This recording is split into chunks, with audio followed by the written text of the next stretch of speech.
What's up YouTube, Uzumaki01 here, and today I'm bringing you a deck profile of my Gadget Post-HA07. Forgot the number then. Yeah, I'm obviously using some proxies because the cards haven't been released over here yet, and I can't afford to get in swanky DT ones. So yeah, this build I kind of just threw together on YGO Pro, and it worked. Everything just clicked together, and I haven't had to change it like at all. And I for probably about 3-1 win ratio, kind of as a whole with it. So it works really well, and that's not just against like scrubby decks. I've beat Fire Fist and Mermail and whatnot with this as well. So yeah, let's get into it. Enough blabbering from me. Played triple gear frame. Fairly standard. Probably one of the best Stratos type cards in the game, in my opinion. And to go with that, I play double Fortress. I cut the third because you don't just rely on Fortress for your muscle like you do in regular Gadget, or at least most of the time, because Template Goldfish just gives you sort of the one turn Xyz. You don't have to grind out every Xyz with Gadgets, so you can make a push with those Xyz plays. So, I mean, personal preference, you can run 2 or 3, but I thought cut it down to 2, cut it down to 40 cards. Seemed sensible to me. And then I run 1 cannon. So it's a 3-2-1 Machiner engine. For the gadgets, I run 2 of each. Fairly standard. You don't really need more than 2, because you do have ways of recycling stuff. These shouldn't really warrant much of an explanation. And then the new card, the Game Changer. 3 Tin Goldfish. For those of you who don't really look at OCG stuff, this is a level 4 water machine with 800 attack and 2000 defense, so even if you have nothing else in your hand, you can just set it and they probably won't be over it unless they go into a boss monster play. What it does is you can normal summon it, then its effect activates and you can special summon a level 4 monster from your hand. What really makes this card special, and puts it above stuff like Goblinberg and Marauding Captain and whatnot, is that it's a machine, so you can search it with Gigant, and it doesn't make the gadgets miss timing like Goblinberg does with his turning to defense effect. So it's kind of a double whammy that just makes this card incredible for gadgets. It kind of works against sided Gozen, but if Gozen hurts your opponent enough, then it shouldn't really matter.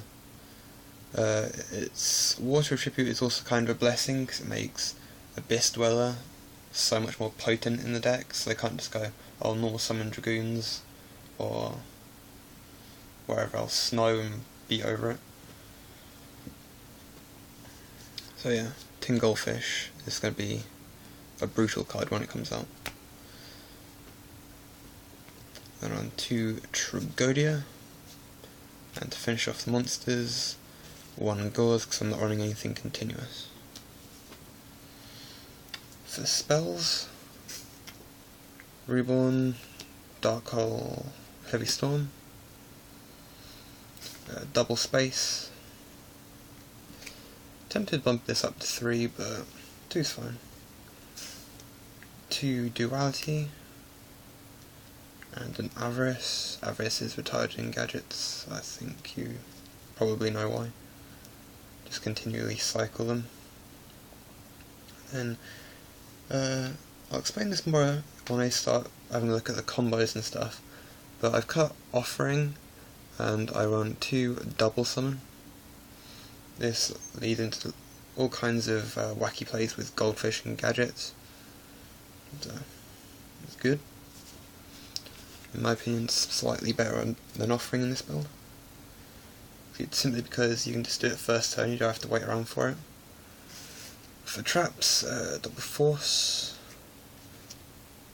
double Deprison, double Compulse, double Torrential, double Bottomless, and then Warning and Judgment. Slightly fewer slightly fewer traps, simply because this deck becomes a little bit more just push as opposed to waiting around and grinding everything. Obviously it is Gadget, so you need loads of traps for protection in case you do need to grind, but oh well. And that rounds off the main deck. It's 40 cards. Seems fairly consistent. As I said, I have a reasonably high win-loss ratio with it. The reason I like this build over the normal grindy Gadget is it has a first turn. What I mean by that is, normally you just go, oh, Gadget, add Gadget, set to back row, or gear frame, set to back row, and that would be your only play you can really do, unless you feel adventurous and want to drop a fortress for the first turn. But with this, you can go Goldfish, Gadget, search your Gadget, go straight into Gigant, then you can attach, get your Goldfish, or a gear frame, but if you get a Goldfish, then the Gigant just pays for itself, it's free, you end up with 6 cards back in your hand, and you can do it again next turn, because free 2-3 searches is pretty cool.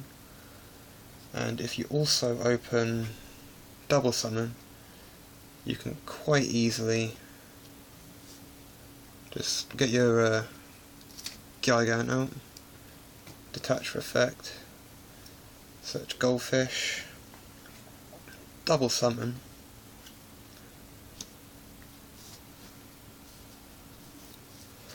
use Goldfish, get out the Gadget you searched, Xyz, go into a second Gigant, then detach and set up a gear frame in your hand for next turn.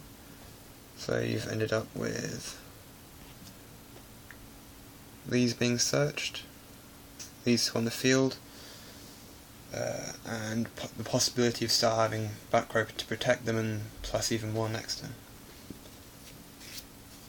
And doing this is reminding me I need to go through the extra deck, so I'll do that now. Okay. First off, the star of the show, double Gear Gigant. You could probably run 3 if you've got the money for them, but 2 is perfectly fine. I wouldn't run less than 2, to be honest. I go through 2 pretty much every game. Pappy, Shockmaster, you can make him stupidly easy in this deck. Dweller, that double Gigant play I showed you earlier can also be Gigant Dweller, just as easily, if you're playing against Dark World or Mermel and you need something to stun them a bit while you get your pluses. Cowboy, Maestroke, Utopia, and Ray. I've just gone Tin, Gadget, Utopia, Ray, and Swing for game quite a few times. It's quite funny how easy you can just go into it and turn the tide of the game. Sigma, again, you can make it quite easily. Direwolf, Marigeist,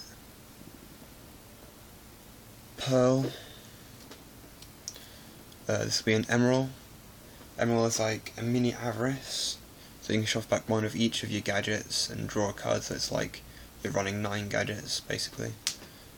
12 if you include the the actual pot of avarice. What it can also do is if you need to go into Pearl for whatever reason, like early game, just get over something, you can make Emerald and then just bring it back for another beat stick. And then to finish off the extra deck, one Big Eye. Let me know what you think of this deck, if you have any improvements, if you've tested it yourself. Yeah, I think that's pretty much everything I have to say on this. I'll try and get some real life duel videos with this, including the proxies. So yeah, don't forget to like and sub. This is McKenI1, signing out.